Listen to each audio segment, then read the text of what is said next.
Hello, I'm Pastor Joe, and I want to welcome you to Impacts. Now, Impacts is a teaching series that I offer in an effort to help you grow in your faith in, your commitment to, and your relationship with Jesus Christ. You know, over the years, I've heard many people talk about wanting to read the Bible, but just feeling a little bit overwhelmed or maybe even intimidated. Now, obviously, the more time we spend reading and studying the Bible, the more we're going to understand it. But also having a better understanding of the structure of the Bible and its different parts can help in that as well. And that is the focus of this series that we are doing. Today we're going to be looking at the general epistles. So come on, let's get started.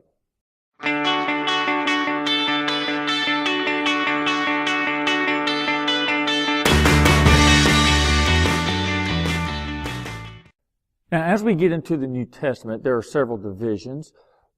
We began with the Gospels, the four Gospels, Matthew, Mark, Luke, and John.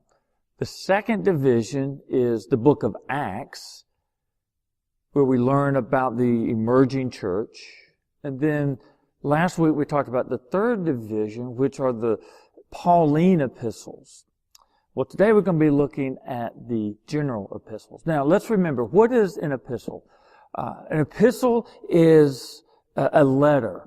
It is a form of communication. It was the primary form of written communication back then. So whenever you hear the word epistle, just know that it was a letter.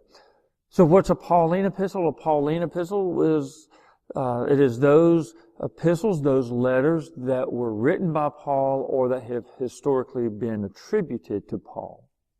And so today, we're going to continue looking at some of the letters that are contained within the New Testament, and they're referred to as the general epistles. Now, there are 7 books that fall into that category. So there are 7 general epistles. There's James, 1st and 2nd Peter, 1st, 2nd, and 3rd John, and the book of Jude.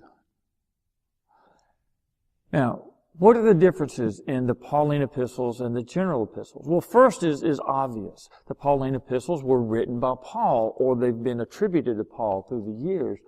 The general epistles were written by a variety of people, so the authorship is different. Typically speaking, when we're looking at the Pauline epistles, they were written to specific people, specific communities, specific churches.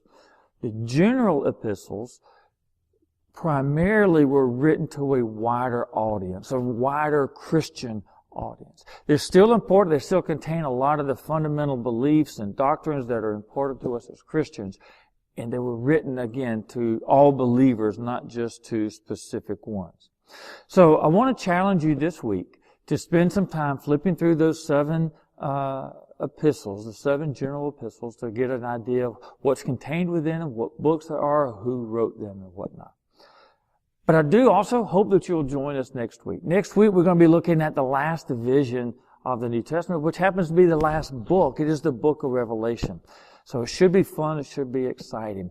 Before you leave, I also hope that you will take the time to share this video with your friends, your neighbors.